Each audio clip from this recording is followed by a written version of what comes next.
Hello दोस्तों, हमारे YouTube channel में आप सभी का स्वागत है। इस वीडियो में हम वारी रिन्यूएबल टेक्नोलॉजीज स्टॉक को डिस्कस करने वाले हैं। आज इस कंपनी की Q1 रिजल्ट आउट होने वाली है, लेकिन रिजल्ट आने से पहले ही स्टॉक के अंदर हमें काफ़ी बेहतरीन तेज़ी देखने को मिल रही है। यहाँ पर आज +5% की अपर सर्किट लगी हुई है। तो इस तेज़ी के पीछे रीजंस को फर्स्ट ऑफ ऑल हम डिस्कस करेंगे एंड उसके बाद हम ये भी डिस्कस करने वाले हैं कि अभी यहाँ पर हमारे लिए लॉन्ग टर्म इन्वेस्टमेंट के पॉइंट ऑफ व्यू से कैसी अपॉर्चुनिटीज़ हैं, साथ ही साथ शॉर्ट टर्म के लिए क्या अपॉर्चुनिटीज़ हैं, ये भी डिस्कस करेंगे। चलो शुरू करते हैं वीडियो को। फर्स्ट ऑफ ऑल अगर यहाँ पर हम मॉर्निंग टाइम की बात करें तो ये जो शेयर है ये ओपन हुई थी 1595 के प्राइस पर। फिर वहाँ से सेलिंग हमें ठीक ठाक देखने को मिली, तो ये जो शेयर है ये गिरकर 1561 की लो बनाई।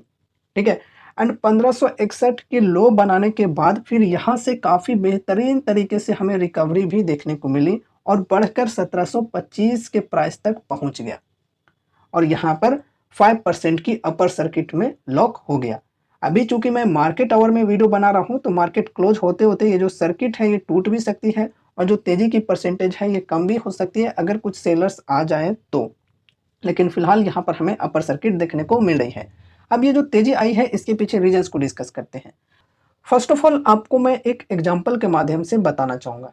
देखो, जो हमारा बाजार है ये एडवांस में रिएक्ट करता है हमेशा।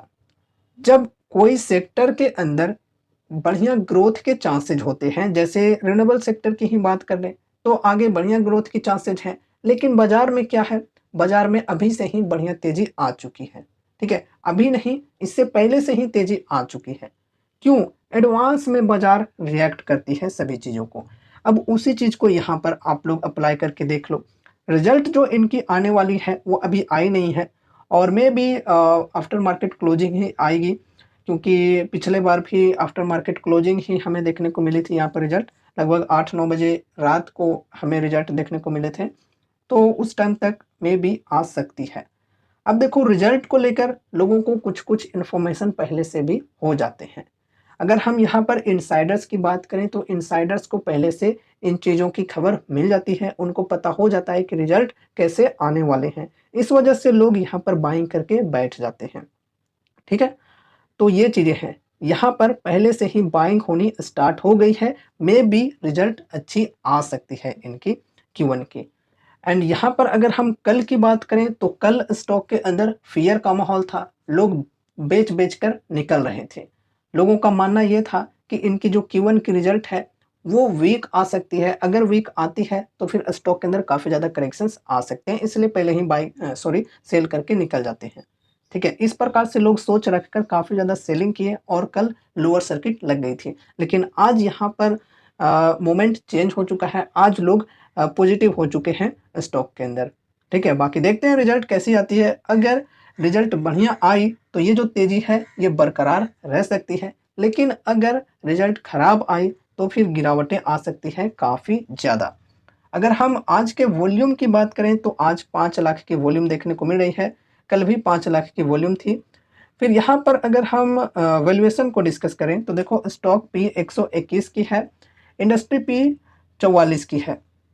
फिर यहाँ पर पेग रेशियो की डेटा देखें तो 0.84 है। वैल्यूएशन अभी भी एक्सपेंसिव है स्टॉक पी के अकॉर्डिंग देखें तो, लेकिन जैसा कि मैं अक्सर बोला करता हूँ कि कंपनी ने उस प्रकार से डिलीवर भी किए हैं अपने सेल्स एंड प्रॉफिट्स को, इस वजह से मार्केट ने इस स्टॉक को हाई वैल्यूएशन दे रखा है। ठीक है, और यहाँ पर जब ये जो शेयर है ये गिरी हुई थी तो मे बी 115-14 तक इनकी जो स्टॉक की पी है ये पहुंच गई थी। ये जो 1561 का लेवल आप लोग देख रहे हो जो आज का लो है, यहाँ तक जब गिरा था तब जो पी है ये और कम हो चुकी थी। अगर हम डिस्काउंट की बात करें तो 1561 तक, अगर आज किसी ने 1561 के लेवल पर जो आज की लो है इस लेवल पर आज किसी ने बाइंग किए होंगे तो 52 वीक हाई के लेवल से ये लगभग 48% की डिस्काउंट है, काफ़ी बढ़िया डिस्काउंट है।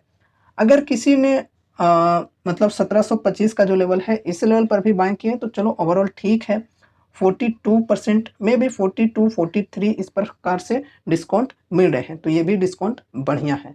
ठीक है, तो डिस्काउंट अभी बढ़िया मिल रही है। लॉन्ग टर्म के लिए अगर किन्हीं को फ्रेश बाइंग करनी है, स्मॉल SIP के साथ यहाँ पर फ्रेश बाइंग कर सकते हैं। ठीक है। आगे और भी ज़्यादा अगर करेक्शन होती है तो फिर यहाँ पर हम एसआईपी करते चल सकते हैं। हर 10-10% की गिरावट पर एसआईपी करके चल सकते हैं। बल्क में बाइंग करने के लिए सही मौका नहीं है, क्योंकि अभी देखो यहाँ पर चीज़ें क्लियर नहीं हुई है कि स्टॉक अभी ऊपर जाएगी या नीचे जाएगी। ये सारा खेला डिपेंड करता है इनका जो रिजल्ट है इसके ऊपर। अगर रिजल्ट बढ़िया आता है तो फिर ऊपर जा सकता है प्राइस, अगर खराब आता है तो फिर नीचे आ सकता है। इसलिए अभी बल्क में बाइंग करने का समय सही नहीं है।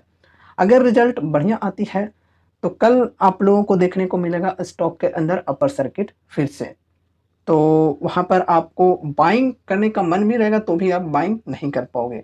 लेकिन अगर रिजल्ट खराब आती है तो करेक्शंस आएंगे और लोअर सर्किट कल देखने को मिलेंगे, तो फिर आप सेल करना चाहोगे तो सेल भी नहीं कर पाओगे। तो इस प्रकार की जो कंपनियां होती हैं इनमें ये एक बहुत ही बड़ी रिस्क होती है। ठीक है, जब बेचना चाहोगे तो बेच नहीं पाओगे, खरीदना चाहोगे तो खरीद नहीं पाओगे। इस प्रकार की सिचुएशन यहाँ पर होती है। बाकी इस कंपनी की बात करें तो फंडामेंटली स्ट्रॉन्ग कंपनी है, काफ़ी बेहतरीन इनके सेल्स एंड प्रॉफिट्स हैं। लेकिन रिस्क एंड रिवॉर्ड्स को भी आपको देखकर चलना है। अपने उतने ही अमाउंट को इन्वेस्ट करने हैं इस कंपनी के अंदर जितना कि आप रिस्क लेने को तैयार हो। एंड इस कंपनी को बहुत ही ज़्यादा वेटेज भी नहीं देना है, अपने पोर्टफोलियो का एक छोटा सा ही वेटेज देना है इस स्टॉक के अंदर। ठीक है, एंड अब चलो यहाँ पर हम शॉर्ट टर्म के लिए भी डिस्कस कर लेते हैं। अगर देखो रिजल्ट अच्छी आती है तो फिर यहाँ पर आप एंट्री ले सकते हो और टारगेट यहाँ पर आप 2000 या फिर जो 1982 का रेजिस्टेंस है इस पर रख सकते हो। ठीक है, शॉर्ट टर्म में अच्छी खासी प्रॉफिट मिल सकती है। आप चाहो तो यहाँ पर फर्स्ट टारगेट रख सकते हो और सेकंड टारगेट यहाँ पर फिर 2500 का रख कर चल सकते हो। अगर स्टॉक में तेजी आती है तो, और तेजी कब आएगी, अगर इनकी Q1 की जो रिजल्ट है वो बढ़िया आएगी तो। बाकी दोस्तों आप सभी को मैं बताना चाहूँगा कि अभी जो भी चीज़ें हमने यहाँ पर डिस्कस किए हैं वो सिर्फ और सिर्फ एजुकेशनल पर्पज़ से किए हैं, तो कोई भी कॉल टिप या फिर रिकमेंडेशंस मत समझना। जो भी करना आप अपने रिस्क, अपने स्टडी, अपने एनालिसिस के अनुसार ही करना। अगर आपको आपकी स्टडी, आपकी एनालिसिस के अनुसार ये कंपनी पसंद है तो ही इन्वेस्टमेंट या फिर ट्रेडिंग करना। अगर नहीं पसंद है तो फिर आप अवॉइड कर सकते हो, या फिर अगर आपके फाइनेंशियल एडवाइजर्स हैं तो आप उनसे भी कंसल्ट कर सकते हो। तो ये रही हमारी आज की वीडियो। उम्मीद है कि इस वीडियो के माध्यम से आपको कुछ यूजफुल इन्फॉर्मेशन मिलेंगे। तो वीडियो को लाइक करके चैनल को सब्सक्राइब कर लेना और मिलते हैं अगले नए वीडियोज़ के साथ। तब तक के लिए बाय बाय।